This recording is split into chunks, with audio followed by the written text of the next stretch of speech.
মানুষ ব্যর্থ হয় কেন জানেন?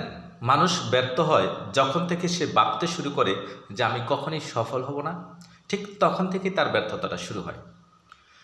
যখন একজন মানুষ কোনো একটি কাজ শুরু করার পরে চিন্তা করে যে আসলে আমার দ্বারা কাজটি হবে না কিংবা আমার দ্বারা কাজটি সম্ভব না, ঠিক তখন থেকেই তার ব্যর্থতাটা শুরু হয়। মানুষের ব্যর্থতা মূলত তার মস্তিষ্কে থাকে। এই মস্তিষ্ক থেকেই তার ব্যর্থতাটা শুরু হয়।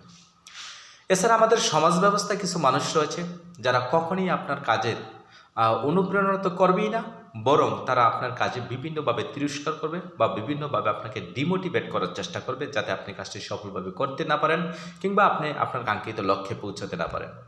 আর আমরাও এমন, মানুষ যখন আমাদেরকে তিরস্কার করে বলে যে আপনি এই কাজটি করতে পারবেন না, ঠিক আমরা তখন মেনে নিই যে আসলে আমার দ্বারা কাজটি সম্ভব না কিংবা আমি কাজটি করতে পারবো না। এই যে আমি ভাবতে শুরু করলাম যে আমার দ্বারা কাজটি সম্ভব না কিংবা আমার দ্বারা কাজটি হবে না, ঠিক তখন থেকে আমার ব্যর্থতাটা শুরু হয়েছে। আমরা মূলত কাজ করে যখন ব্যর্থ হই, সেটা প্রকৃত ব্যর্থ না, সেটা প্রকৃত ব্যর্থতা না। আমার ব্যর্থতাটা শুরু হয়েছে যখন থেকে আমি ভাবতে শুরু করছি যে আমার দ্বারা কাজটি হবে না কিংবা আমার দ্বারা কাজটি সম্ভব না, ঠিক তখন থেকেই ব্যর্থতাটা শুরু হয়েছে। আর সেটাই মূলত প্রকৃত ব্যর্থতা। কিন্তু আপনি যদি কারো কথায় কান্না দিয়ে আপনি আপনার কাজের প্রতি বেশি ফোকাস করেন বা সামনের দিকে অগ্রসর হন, তাহলে ঠিক একটা সময় আপনি সফল হবেনই।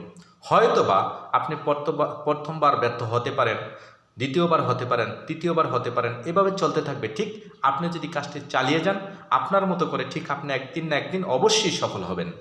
এই যে আপনি সফল হলেন, এই সফলতাটা কিন্তু এখন শুরু হয়নি।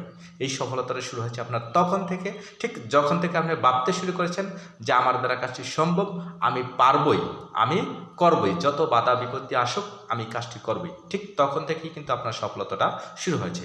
তাই সফলতার পূর্ব শর্ত হলো নিজের মস্তিষ্কে এই জিনিসটা সবসময় ধারণ করতে হবে যে আমি কাজটি পারবই, আমি কাজটি করবই, শুধু ধারাবাহিকভাবে কাজটি চালিয়ে যেতে হবে।